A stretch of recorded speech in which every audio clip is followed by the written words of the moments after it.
So today guys, gawa tayo ng banana bread. But I have this 2 overripe bananas. Hindi na namin siya makakain ng ganyan. So I'll make it bread na lang. So I have 2 overripe bananas and yan, may isang fresh banana pa. So this just some alternatives if your banana is overripe. So I have 2 red bananas here, but the recipe calls for 3 bananas. So nag-add lang tayo ng another banana. So I will teach you now how to make this banana bread. Mash lang natin siya using fork or any masher you have. So I have here honey. So marami-rami yung honey namin na stock dito, and I'm gonna use this one. But if you don't have honey, you can use either white sugar or brown sugar. The recipe calls for 3/4 cup sugar or 1 cup honey. So if you have white sugar, you can use white. If you have brown sugar, you can use brown sugar. If you want to mix both of them, no problem rin. But as long as it's 3/4 cup for the recipe. Okay. So here's your cup. Lagyan na tayo ng honey. Marami akong honey dito, hindi namin siya masyadong magamit. So, yan. Optional lang to si honey ha. So, ang recipe is using brown sugar or white sugar. Yan. So, nalagay na natin yung honey dyan sa 3-piece banana. Oh no. So, add tayong egg. Dalawang egg. Can remove your hands. 2 eggs. 1. There, yay. Sige, mix mo na. Okay. 2. So, 1 cup honey, 2 eggs, 3 bananas.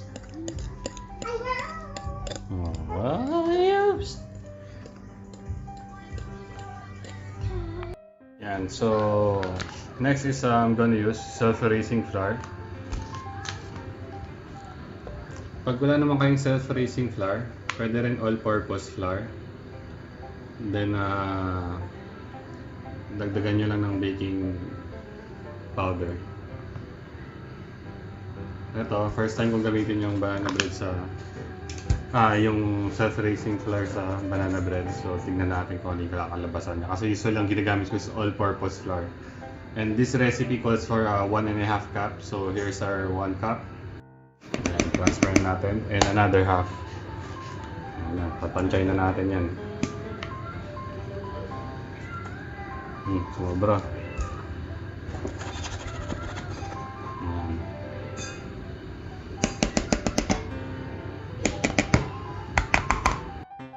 Pagdagan pa natin ng baking soda para umalsa pa ng konti. Siguro mga half teaspoon. Ayan, okay na yan. And then salt. Pang neutralize.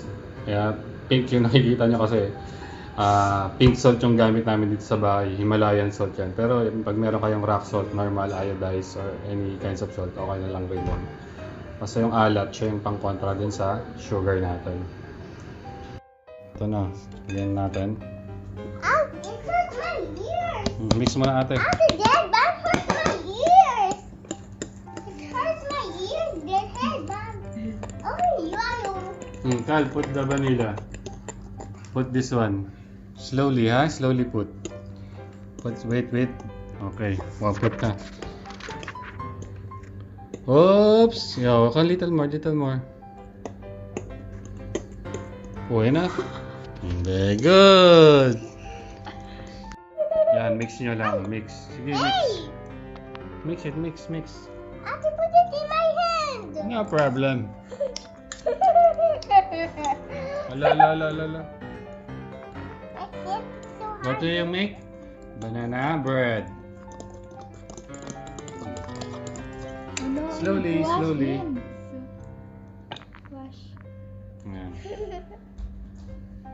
So I have raisins here. Ihalo rin natin siya. Para malinis yung raisin, lagyan natin siyang flour. And then water. gaganyan lang natin siya sa flour.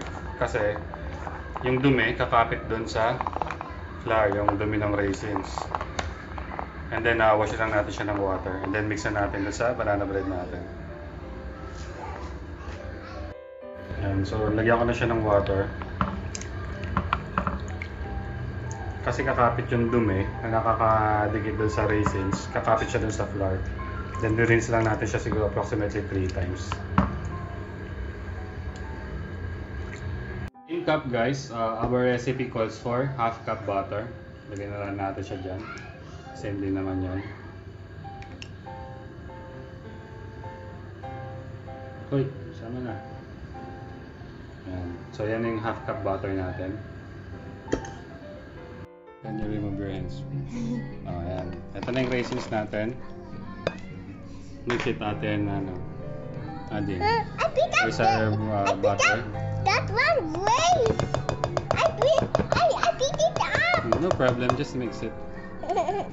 So sweet. And then final natin, lagyan natin siya ng twist. Lagyan tayo ng cinnamon powder. Magbibigay ng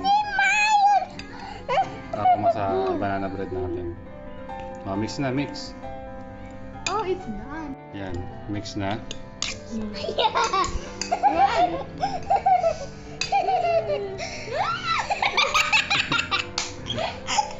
Ate separate. Oh, mix na. Yan lang, i-mix nyo lang siya. And then, mamaya preheat na natin yung oven natin. Oh, ate separate. Why?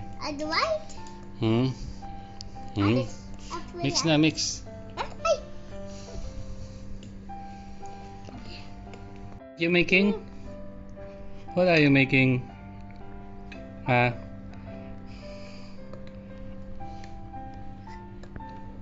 Banana bread.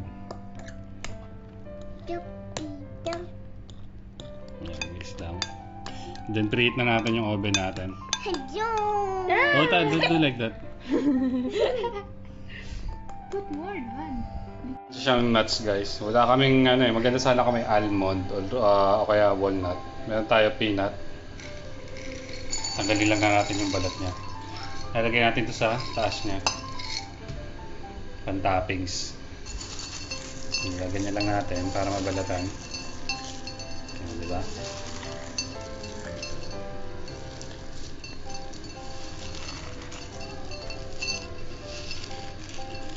Flavored to eh. Kaya ganyan yung skin.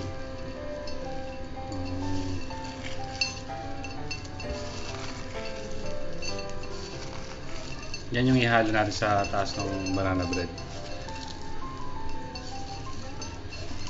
My hands are clean and nagsabon naman ako, sanitizer after, and then rinse uli, and then pat dry. So it's alright.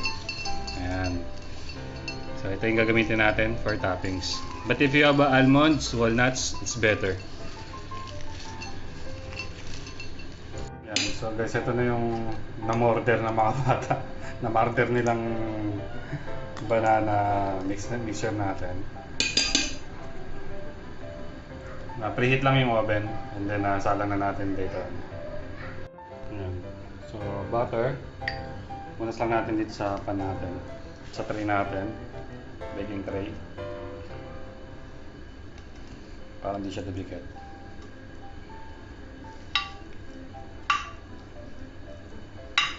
Ayan. So ito na yung natin, banana mixture. Lagyan na natin yung mani. Ayan.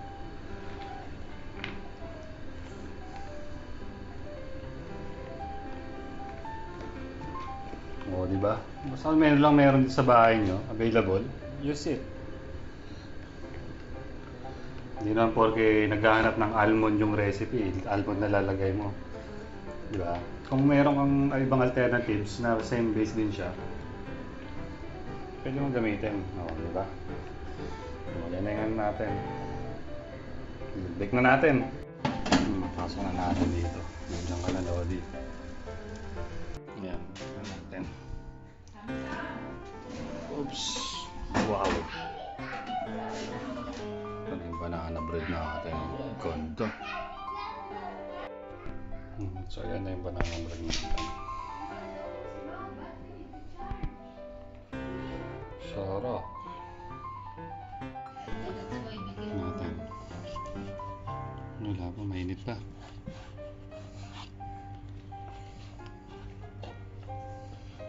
Wow. Oh. Lambot. It fell. Delicious. Yeah. We made it. Yeah. I think this one is gonna melt from the water.